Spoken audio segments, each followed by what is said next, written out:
Welcome everyone, this is Mr. Martinez. This is for Art Appreciation at New Horizons High School.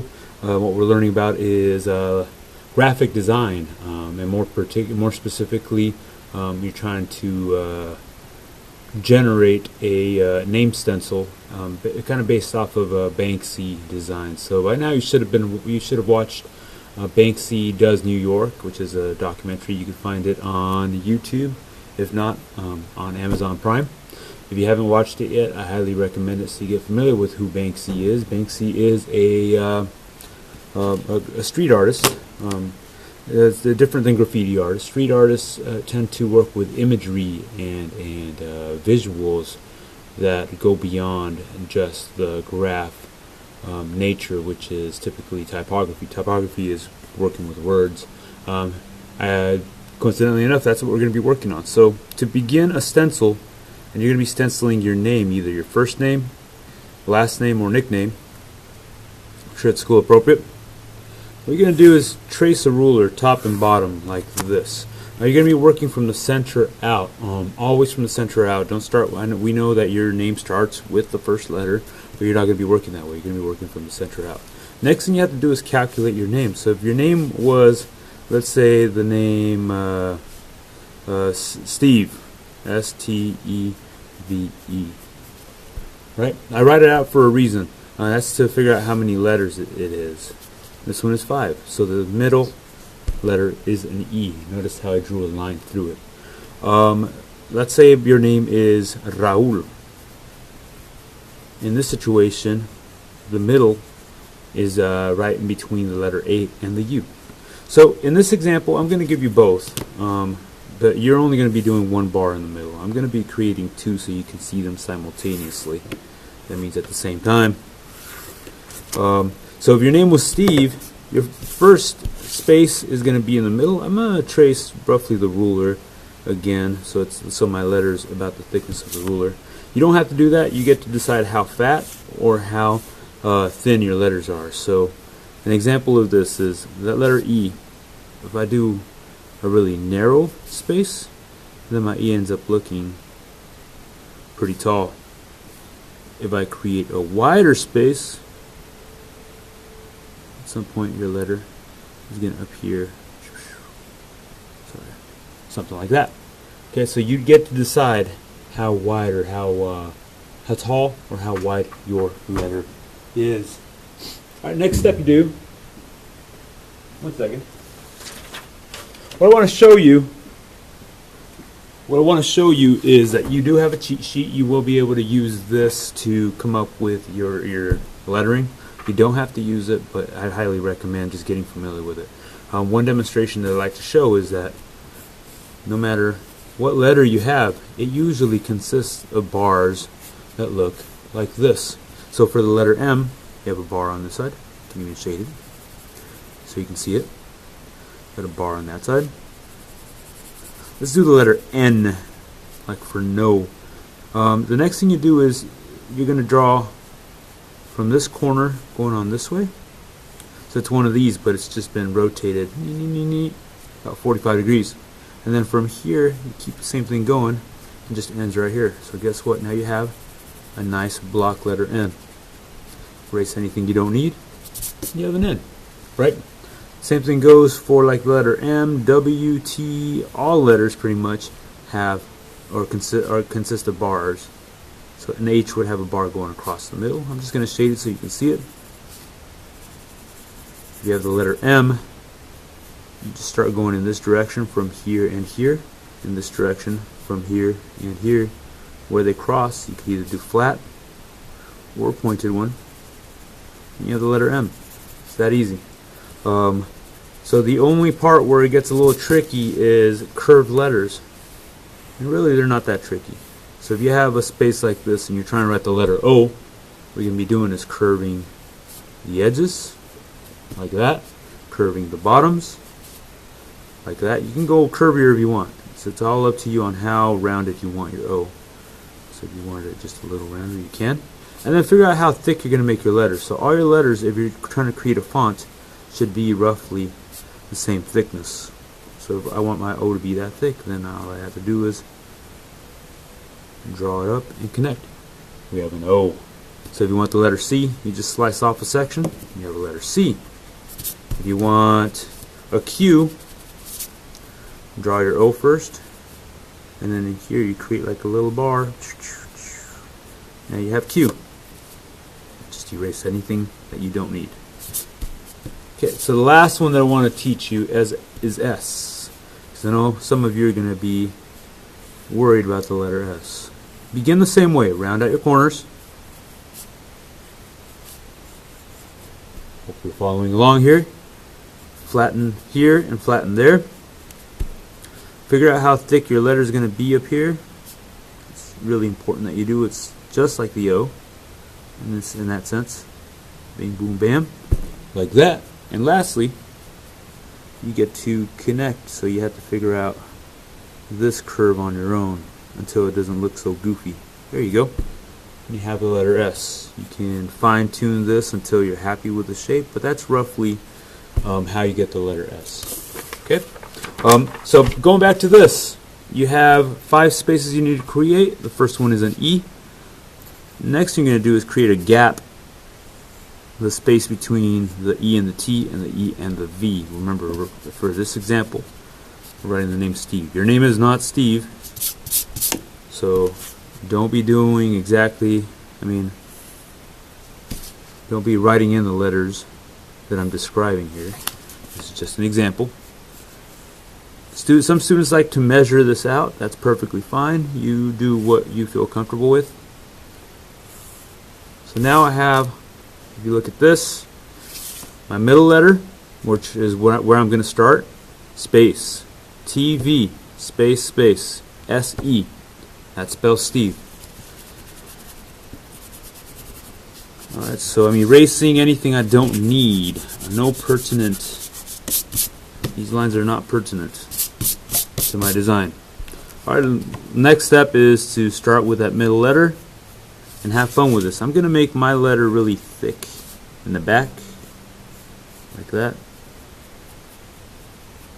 That means all my letters have to be that thick. So if I work on the T, I might draw the stick part of my T so it starts really thick, and the top is going to continue being that thin because that's how I made the E. You want to create patterns here.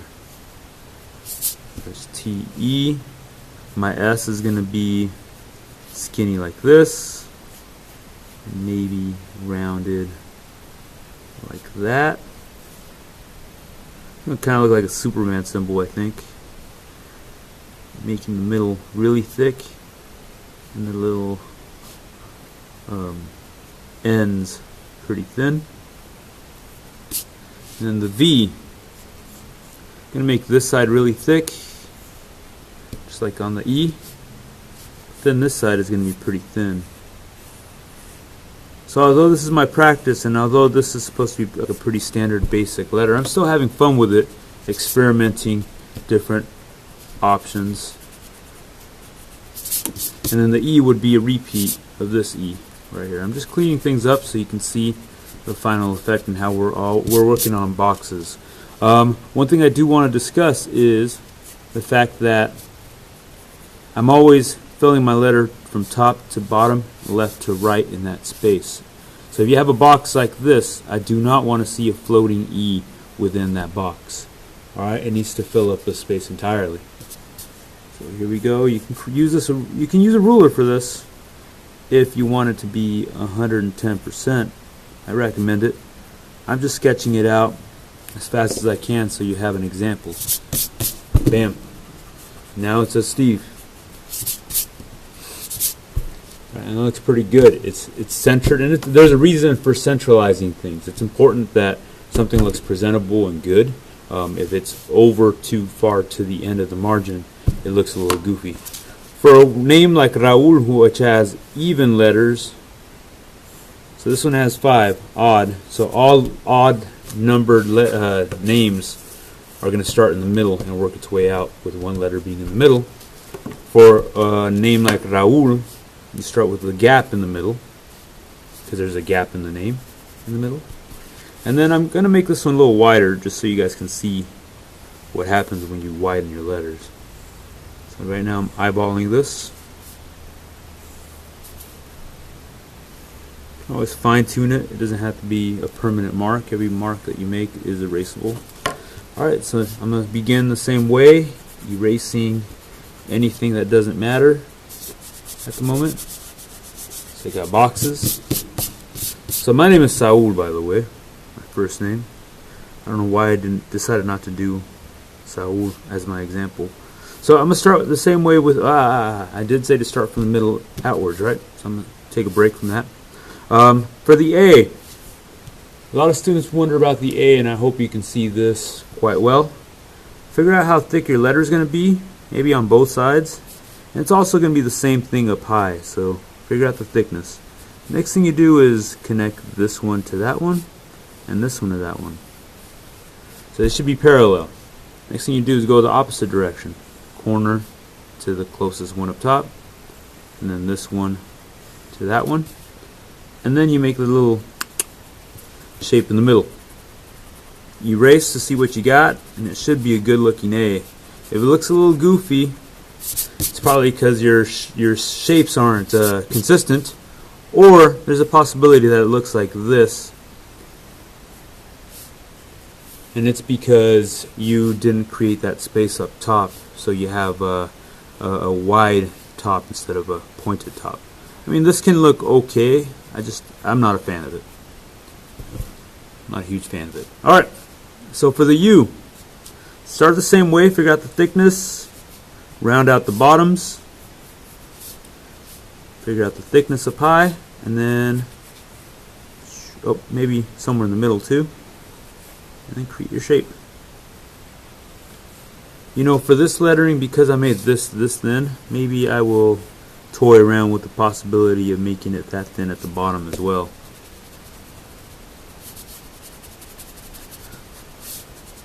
Just because you're erasing doesn't mean you goofed up. Just because you're erasing doesn't mean that you're bad at this. You erase because you try things and sometimes they don't work out.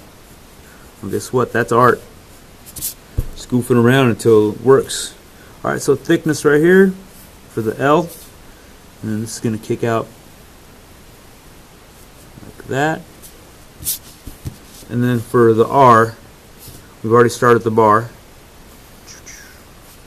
Figure out the P, so I'm going to start like somewhere down here, round it out, and then I'm going to make the tops and the bottoms as thick as this thing. Hope you guys are discovering the pattern here. This is the lettering that I chose, but you don't have to do this type of lettering. And the last thing is a little kickstand for the R. I'll go about that thick. Let's see how it looks.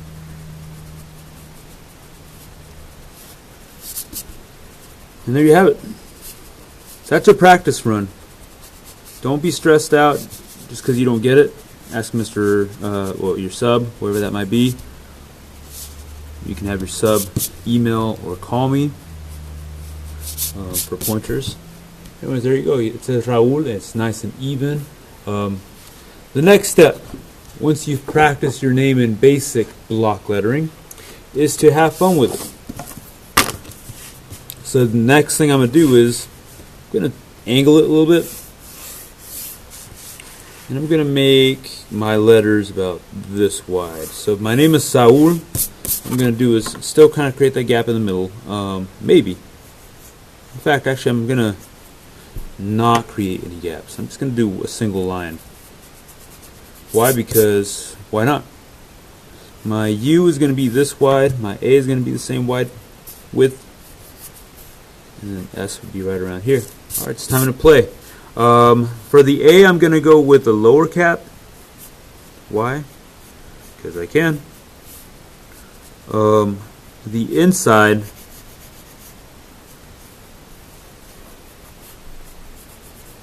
maybe he's going to have this crazy shape right here.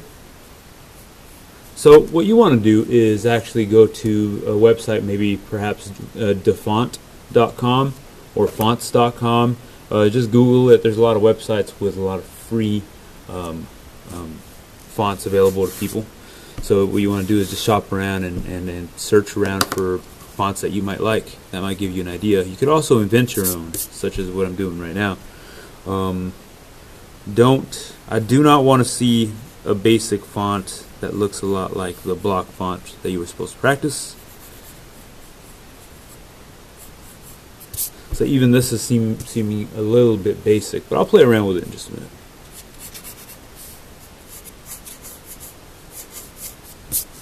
S-A-U-L. I'm going to angle my S.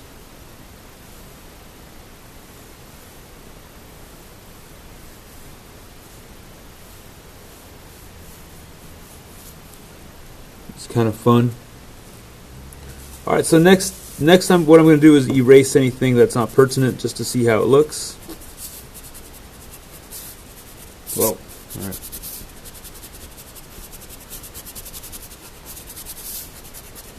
For those of you who are graffiti artists, have fun with this project and try to create something graffiti-like, if you'd like. There are certain constructs, certain rules you have to follow.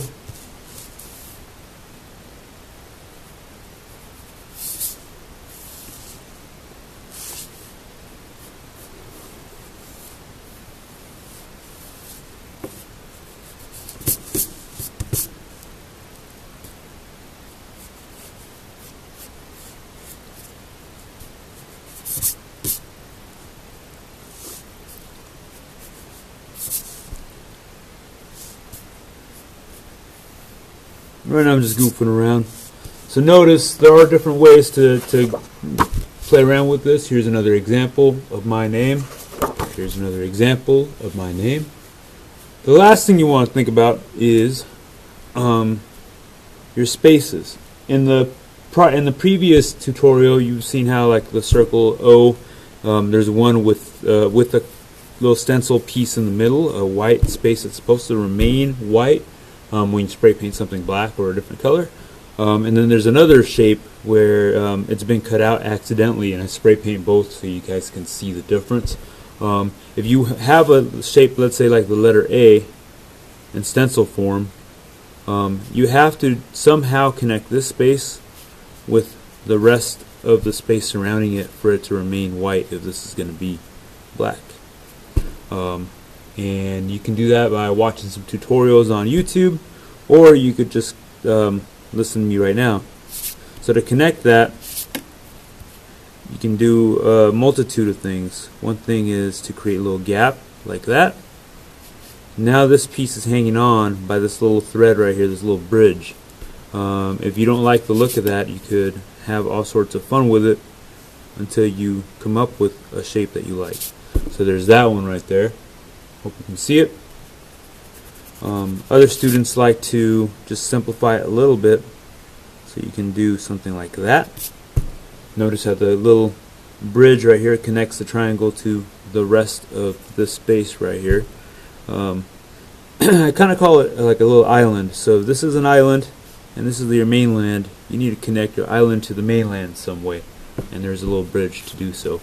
Here in my space, my name, I've already broken through right here for my A,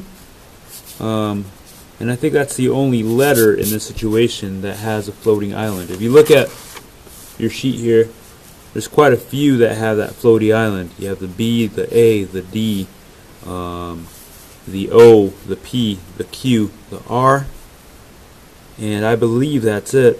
And a lot of lowercase letters, so pay attention to that. Do not cut that piece out. Figure out how you're going to connect it with the bridge.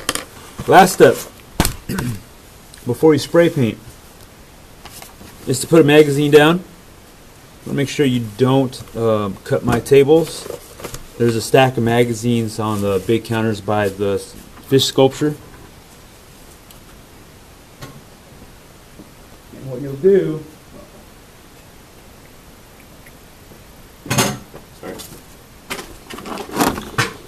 in a tub, red tub like this, you'll find several X-Acto knives. Find a sharp one. Do not cut with a dull blade. So here I have a nice sharp blade. You can tell that it's sharp by just looking at the tip. These are not toys, so do not threaten anyone. Take them out of the classroom. Once they leave the classroom, they're no longer X-Acto knives. They're weapons. All right, and it's subject to automatic expulsion. So please respect the classroom rules. Please respect this project. The only way I get to teach this project is if you guys follow this simple advice of keeping these in the classroom. All right. Next thing you do, you start cutting away. I want you to keep your fingers safe. For a straight line, make sure that you angle your knife really low to the paper. It doesn't have to be like flat down, but keep it really low at a really nice low angle. So I'm going to show you like a side view of how low I'm kind of cutting right there. For a curve, I lift it up a little bit. I'm also going to be rotating this paper because it's easier to cut in certain angles. Notice how often I'm rotating this paper. You should be cutting on poster paper. It's really thick cardstock. You should not be cutting on just basic printer paper. There's a reason why stencil artists use a stockier paper, and that's because when it's time to stencil and spray paint this, you want something that doesn't warp a whole lot. Meaning when I set this on a wall or on canvas, it stays pretty flat. And there you have it. That's the first part of my letter. If it's too thick, if you're having a hard time cutting through, I want you to do a couple of run-throughs. You don't have to cut all the way through on the first try. You're just going to ruin the blade. And I have a limited amount of blades, so make sure that you are not stabbing this onto the paper when you're not working. Just take care of the tools, please. Make sure you're always cutting on the magazine. Please, please, please cut on the magazine.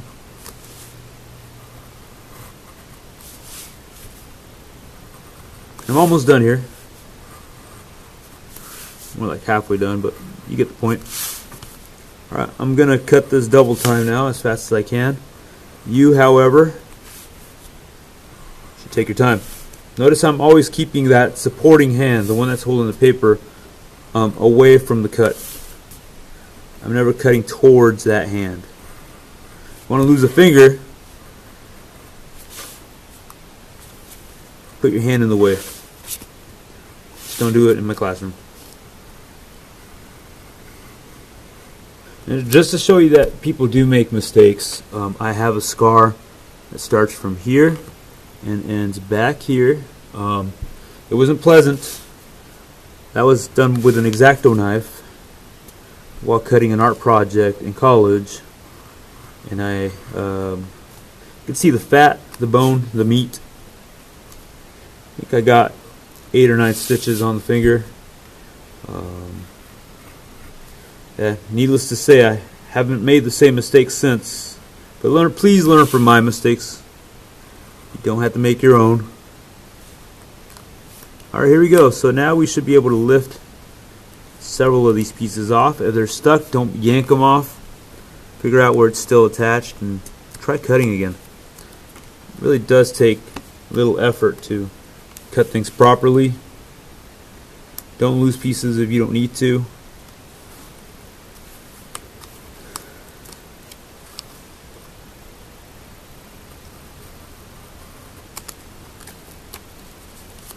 Alright, here we go. And just like that, a pretty good looking stencil of my name.